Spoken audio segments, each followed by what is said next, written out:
నమస్తే. ధాత్రి మహతి ఛానల్కు స్వాగతం. ఈ ఎపిసోడ్ అంశం గంగకు తప్పదా పరమపావన జీఎస్టీ. కురుతే గంగా సాగరగమనం వ్రత పరిపాలన మతవాదానం జ్ఞాన విహీన సర్వమతేన ముక్తిం నభజతి జన్మ శతేన. గంగా సాగర సంగమం లాంటి పవిత్రమైన చోట్ల స్నానాలు చేసినా, నోములు వ్రతాలు చేసినా, దాన ధర్మాలు చేసిన జ్ఞానం సంపాదించకపోతే ఎన్ని జన్మలెత్తినా ముక్తి మాత్రం పొందలేడు.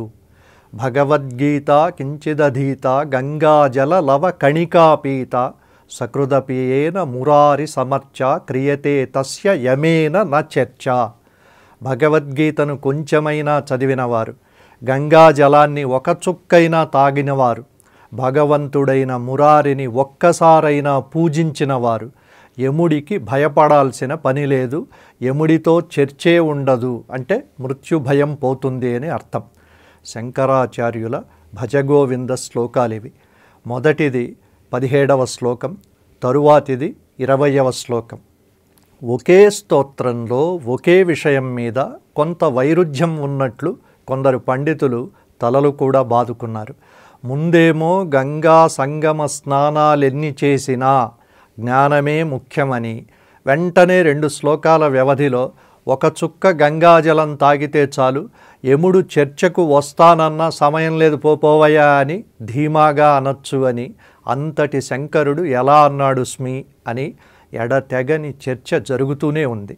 సైకాలజీలో మెదడు శక్తిని నిర్వచించేటప్పుడు చివర విన్నదాన్నే మెదడు ఎక్కువగా గుర్తుపెట్టుకుని టక్కున చెప్పగలుగుతుందని, ముందు విన్నదాన్ని గాలికి వదిలేస్తుందని శాస్త్రీయ సిద్ధాంతం కూడా ఉంది. ఆ కోణంలో ముందు శ్లోకాన్ని మనం గాలికి వదిలేసి తర్వాత శ్లోకాన్ని గట్టిగా పట్టుకున్నాం. పూజలు వ్రతాల్లాంటి కర్మలతో మొదలైన భక్తి జ్ఞాన మార్గంలోకి వెళ్ళాలి అన్నది సూత్రం. భక్తి తత్వాన్ని జీర్ణించుకోకుండా, భక్తి అంతిమ లక్ష్యాన్ని అర్థం చేసుకోకుండా ధూప దీప నైవేద్యాలు తీర్థప్రసాదాల దగ్గరే ఆగిపోయే భక్తి కాదా అంటే కాకుండా పోదు. ఆ కోణంలో ఒక చుక్క గంగాజలం తాగినా పుణ్యమే అని తీర్మానించాడు శంకరుడు. అలా ఒక చుక్క గంగాజలం తాగి సకల పాపాల నుండి విముక్తి పొందడానికి ఇండియా, దట్ ఈజ్ భారత్లో కోట్ల మంది ఉబలాట పడుతూ ఉంటారు. దేనికి విపరీతమైన డిమాండ్ ఉంటుందో అది అక్షరాల వ్యాపారం అయిపోతుంది. ఎక్కడ వ్యాపారం ఉంటుందో అక్కడ జీఎస్టీ తప్పనిసరిగా ఉంటుంది. సాక్షాత్తు కాశీ విశ్వనాథుడైన ఒక లోటాడు గంగ మంచినీళ్లు తాగాలంటే 18% జీఎస్టీ చెల్లించి అన్నపూర్ణమ్మ తల్లిని బయట నుండి తెమ్మని అడగాల్సిన పరిస్థితి దాదాపుగా వచ్చింది. ఈలోపు హిందూ ఓటర్లలో వ్యతిరేకత వెల్లువెత్తడంతో గంగాజలం మీద జీఎస్టీ విధింపు నిర్ణయాన్ని వెనక్కు తీసుకున్నారు. అసలే ఎన్నికల వేళ కాబట్టి వెంటనే ఉపసంహరణ నిర్ణయం వెలువడింది.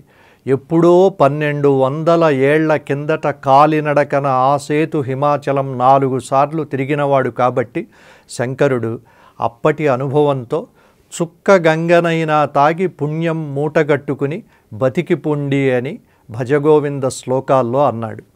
18% జీఎస్టీ పరమ పవిత్ర గంగ వెంట కూడా పడుతుందని ఊహించి ఉంటే పాపం అలా చెప్పి ఉండేవాడు కాదేమో. బహుశా అందుకేనేమో తరువాత ఎవరో గంగ గంగ గంగ అని 3 సార్లు స్మరించినా చాలు గంగలో మునిగిన పుణ్యం దక్కుతుందని మరింత మినహాయింపు ఇచ్చారు. రేపు ఎన్నికలయ్యాక గంగ మీద జీఎస్టీ పడితే నిజంగానే ముమ్మారు స్మరించడం తప్ప సనాతన ధర్మ పేదలు చెయ్యగలిగింది కూడా ఏమీ ఉండదు. స్మరణకు ఇప్పటికైతే జీఎస్టీ అప్లికబుల్ కాదు కాబట్టి బతికిపోతారు. మరో ఆసక్తికరమైన అంశంతో తర్వాత ఎపిసోడ్లో కలుద్దాం. అంతవరకు సెలవు. నమస్కారం.